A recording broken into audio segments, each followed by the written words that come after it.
And the sun is poking out. It started off gray, but I see the sun shining through, and that must be in honor of all the mothers that we've got here and around the world. We honored with our flower dedication. So if you didn't know it before you came today, today is Mother's Day, and we are going to keep this theme going with the lesson. This day was set aside by President Woodrow Wilson. We've been celebrating Mother's Day for quite a number of years now. So what I'd like to do is to take this opportunity to honor the mothers, all of those who have been mothers in our lives and in other people's lives, with a round of applause. So why don't we just honor them?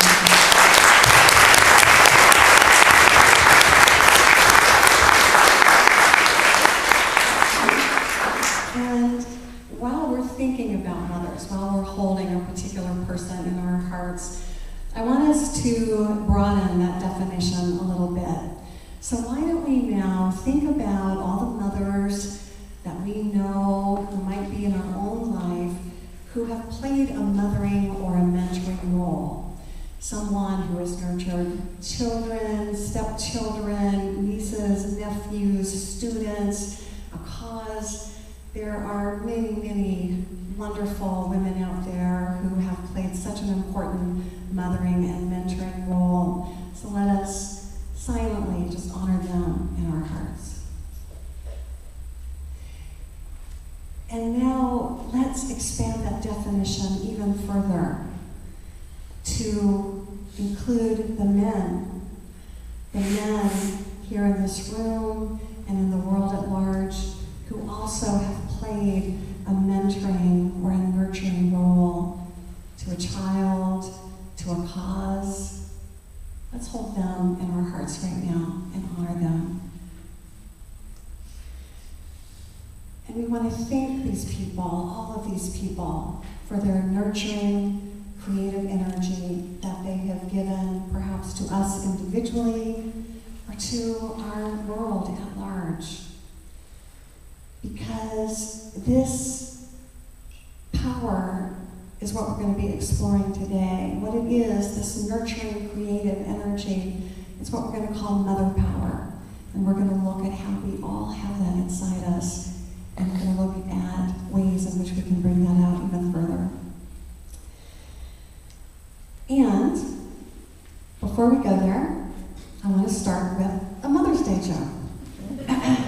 So, there were 3 sons, and they had done very well for themselves. Very affluent and very competitive, and they always liked to be the best son. So they were talking about what they'd gotten their mother for Mother's Day. And the first son said, "Well, I built her a mansion." And the second son said, "Well, I bought her a Mercedes with a private driver who will take her anywhere she wants to go." And the third son, the youngest son, kind of smiled because he knew he had them all beat. And he said that. He said, "I've got you beat. Because you know how Mom loves the Bible. And you know how her eyesight's starting to go and she can't read it anymore. So I have gotten her a brown parrot. But not just any parrot. I paid monks in a monastery $100,000 to train this parrot to recite any line from the Bible.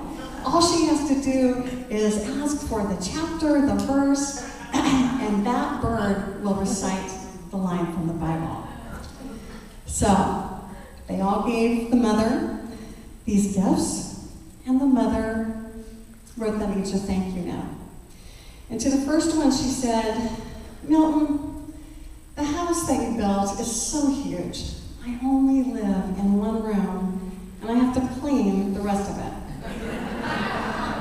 And to the second son, she said, "Marvin, I am too old to travel. I stay home all the time, so I never use the car. And besides, the driver is so rude."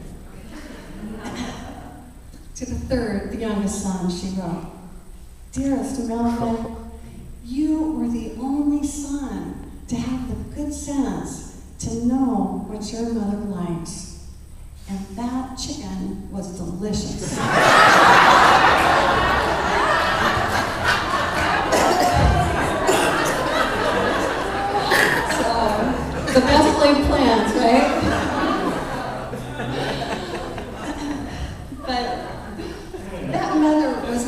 an example of maternal love, was she? Her words were a little bit harshly worded in her letters. And that's not the type of mother energy that we're going to be talking about today. We're going to be talking about the constructive, the creative, the protective energy that is found not only in mothers, but in all of us. So I want to define this idea, this concept, a little more fully by reading a short passage by a woman named Donna Haynes, who is an author and a self-described urban shaman living in New York City. And she wrote this: "We don't need to have given birth to a baby to be a mother. And in fact, nearly 1/4 of the baby boom generation chose not to have children. The archetypal mother is biological parent, but also the mother of invention. She produces and reproduces, be they children, books, businesses, careers, or political causes. Then she labors endlessly to nourish and sustain the fruits of her passion, her family, her business, her home, her job, her projects, her clients, her students, her community. Full with nutriment, the archetypal mother is the ultimate cosmic creator, nursemaid, caretaker, and provider. She is committed to the well-being of those around her. She is the provider of sustenance for the living." So I want to read that line again because it really is the heart of mother power. She is committed to the well-being of those around her. She is the provider of sustenance for the living. So about 7 or 8 years ago, I read a book called Mother Power, which moved me very deeply.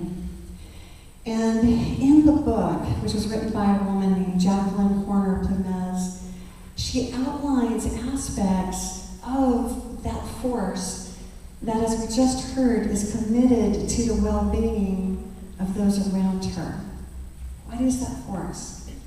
She decided to explore that, and she goes into detail in the book about several attributes that compose this amazing power. And we're going to look at 3 of them today, because interestingly, these aspects of mother power that we're going to look at are also aspects of spiritual living. So we're going to look today at the quality of being fearlessly protective, at the quality of being a peacemaker, and at the quality of giving. So fearlessly protective, peacemaking, giving. These are the 3 qualities that we're going to look at one by one. So this quality of being a fearless protector, I learned in a very interesting, visceral way when I became a mother about 8 years ago, almost exactly 8 years ago, in 2004. And as I've shared with you before, being a mother is the biggest blessing and the greatest joy of my life. But I was quite surprised to get in touch with something that I'd heard about, that I'd read about, but hadn't personally experienced. And that was the realization that I would risk and even sacrifice my life in order to keep her safe. There was no doubt in my mind. And I know that there are other mothers in the room who feel the same way. And in the first chapter of this book, the author of Mother Power speaks to that fierce love that would do anything to protect her children. And in the book, she gives accounts of real-life mothers, true stories of mothers who've done all kinds of things. And one of the stories she tells is the real-life account of the mothers of the Plaza de Mayo, who were a group, who consisted of a group of mothers in Argentina, whose older children were being systematically taken away by the military junta that was in power at the time. And And this was happening in the late 70s, the early 80s, and literally, sons and daughters would disappear and never be heard of again. So the mothers decided to do something about that, and they risked their lives to protest what was happening, to try to get their stories heard on an international stage. Because no less than 30,000 people disappeared during this time. And something had to stop. So the mothers of the Plaza de Mayo banded together, and in 1983, it did stop. It did stop. Democracy returned to Argentina. And the mothers of the Plaza de Mayo know that their protests, their willingness to risk their very lives, played a very big part in having the military junta overthrown. So that is the power of a mother, and that is being fearlessly protective. Now here in the United States, we don't have to worry about our children being taken away in the dead of night by a junta. Thank God. But there are other issues in which we can apply this quality of being fiercely protective that we all have, men and women alike. And while we may not have to fear for our lives, as the mothers of the Plaza de Mayo did, sometimes we still encounter fears in ourselves that might prevent us from taking action. But here in Unity, we know that we are far more than our fears. We know that through God, all things are possible, all things, that there is nothing we need to fear. We can do all things, even the things that we think we cannot do. And in a book called Halfway Up the Mountain, Unity writer Martha Smock said this: whatever you have to meet, whatever you have to do, wherever you have to go, there is nothing to fear. You meet all things in God. You do all things through God. You are accompanied wherever you go by the light, the love, and the power of God's presence. So knowing this, that we have this incredible, incredible power to draw upon, the power and presence of God, ask yourself, what person, place, thing, cause are you fearlessly protective of? It could be a child, this church, the peace movement, an endangered species. But ask yourself, what needs your protection? What needs your protection? And remember that nurturance, protection, can take place on a very small scale. It doesn't have to be a big thing, and it certainly doesn't have to be something that you risk your life for. It can be something as simple as writing your city councilman to please put in a stop sign at a busy intersection. It can be something as simple as deciding to put the paper plate and cup that you're going to use at hospitality after the service in the green compost bin instead of throwing it in the trash. So ask yourself, what is it that you care deeply about? And how can you protect it? How can you utilize your mother power to protect it? What is calling in your life to be fearlessly protected? And the second aspect of mother power and the spiritual living that we're going to explore today is this quality of being a peacemaker. Now, interestingly, this day that we celebrate today, Mother's Day, has its origins in the anti-war movement. Or because we're in Unity and we like to focus on what we want to see, we'll call it the pro-peace movement. But for 100 years, more actually, this day that we're celebrating today has centered around mothers. And I'll just give you a brief history of that right now. During the Civil War, there was a woman named Anna Jarvis Reeves. And she called together the women in her community, and she asked them to not let this war destroy destroy the cords of compassion that lay inside each mother's heart. She asked them to make a pledge that friendship and goodwill would not be sacrificed because of this war. And in a remarkable display of courage and compassion, the mothers banded together, and they chose to be nurses, to be caretakers of soldiers on both sides.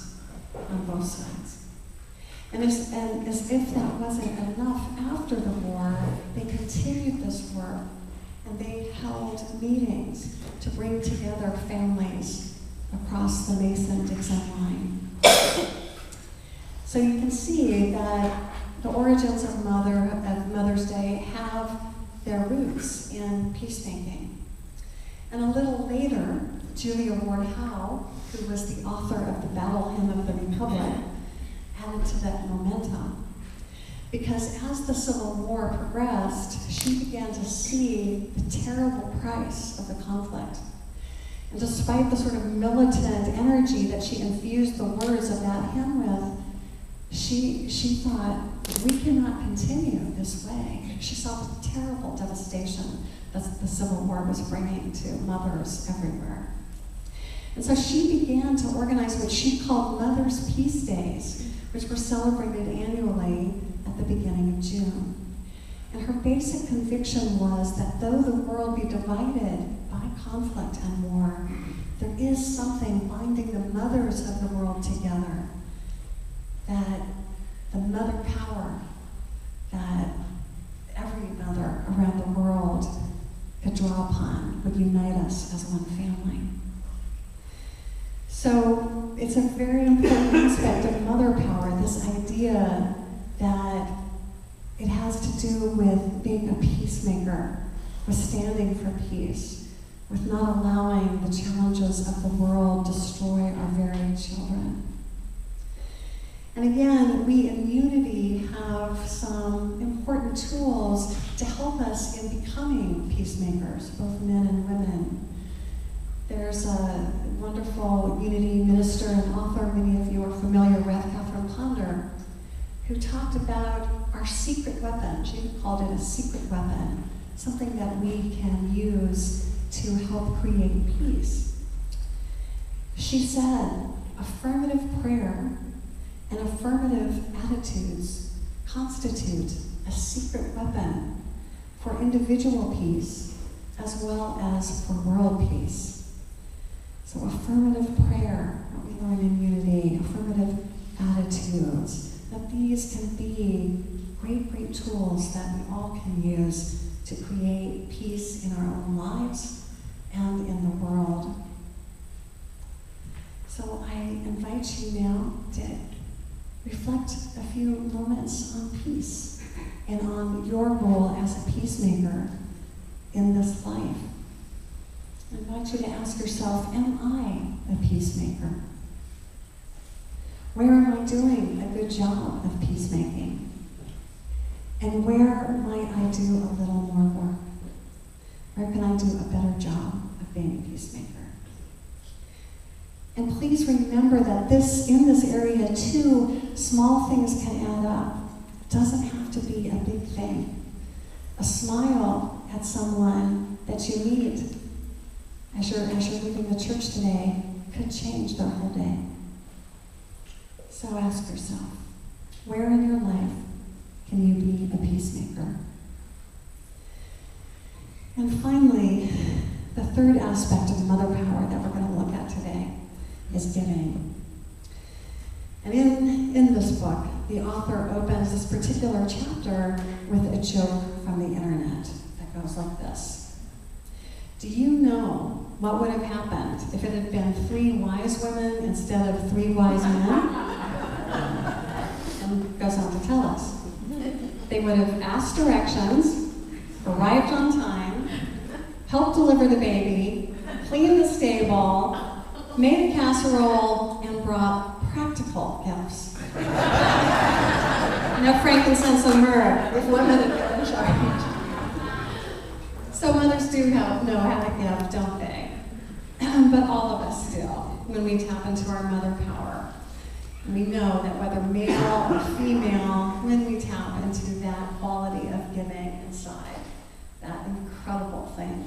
part done. And of course, giving is a spiritual quality, isn't it? It's a spiritual quality. So in the book, the author tells the story of a single welfare mom who started a food bank, of a mother who gave a kidney to a stranger who desperately needed a transplant, of a mom who started a nonprofit organization for families with a medical crisis that didn't have the funds to pay for treatment. Now, these, of course, are big ways of giving. And most of us don't have the time, the means, or the ability to give kidneys or start nonprofit organizations. So again, I want to encourage you to remember that giving can be on a smaller scale that is oh so meaningful. And there are a few examples of that here that I want to tell you about. Examples that have been provided by people in this room who I want to acknowledge today. So, Eva O'Brien, who was sitting there in the back, made everyone here a present. And when you leave today, Ethel, if you could just hold up that basket. When you leave today, you are welcome to select a bookmark. These bookmarks were handmade by Eva. And so this was such a great labor of love, such a beautiful example of giving. And Eva, we want to thank you for that. So.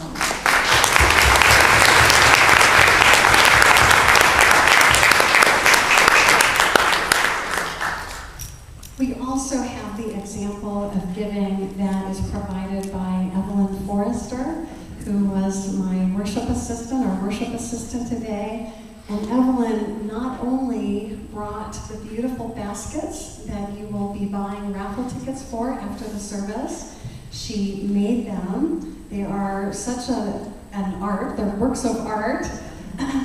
But she also made quite a difference in the Fillmore room. If you take a look after the service, you'll see there's a beautiful gold tablecloth that Evelyn took the time to drive to a store, to buy it, to come back to the church and install it, just enhancing the look of our Fillmore room so much. Evelyn, we want to thank you for these beautiful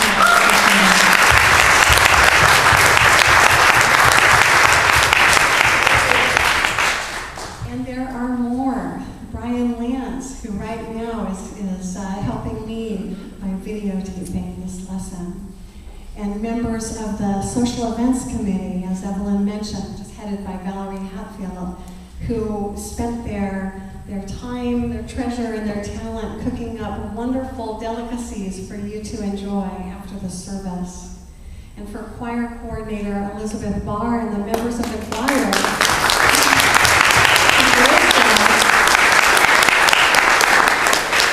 who graced us with their rendition of Amazing Grace at the beginning of the service. And I could go on. So these are just a few examples of the lovely instances of giving that are happening all around us and that will continue, I know, in the future. Because these are people who clearly understand what Unity co-founder Charles Fillmore was talking about when he wrote that true giving is the love and generosity of the Spirit-quickened heart, responding to the love and generosity of the Father's heart. Or because it's Mother's Day today, we'll edit that to say the Mother's heart, capital M. The Spirit-quickened heart. So every example of giving that I mentioned, and all the ones I didn't, are examples of love and generosity that come from a Spirit-quickened heart. And I think you will agree with me that our world is in need of more giving. There is always more giving that needs to be done. So the third and final reflection question to ask yourself this week is, how good am I at giving? Where do I give freely? And where could I give more? So looking at these three aspects of mother power, the qualities of being fearlessly protective, of being a peacemaker, and of being a giver, someone who gives, you can see how marshaling these qualities has the potential to literally change our world. But before we change the world, we change our world by drawing upon them, by acknowledging them within ourselves, by cultivating them, and by using them. Because when we act out of our mother power, others are empowered too. So I'd like to close with a poem called A Perfect Match by Patrick Lynch that speaks to what can happen when we choose to act out of this inherent mother power. When we choose to act out of the highest and best within us. It goes like this. You say my strength gives you courage, but it's your courage from which I draw my strength. You say my smile brings you happiness, but it's your happiness that makes me smile. You say my faith fuels your devotion, but it's your devotion which feeds my faith. You say my energy lifts your spirit, but it's your spirit that gives me energy. You say my love touches your heart, but it's because of your heart that I am filled with love. So we inspire each other when we act from our mother power. So on this day, this Mother's Day 2012, let us touch each other with our strength, our energy, our faith, our love. I want to invite each one of you to encourage us all, women and men, to be mothers to ourselves, to be mothers to each other, to be mothers to this planet, to Mother Earth. Because truly, mother power is a power that moves mountains. And so it is. Thank you, God.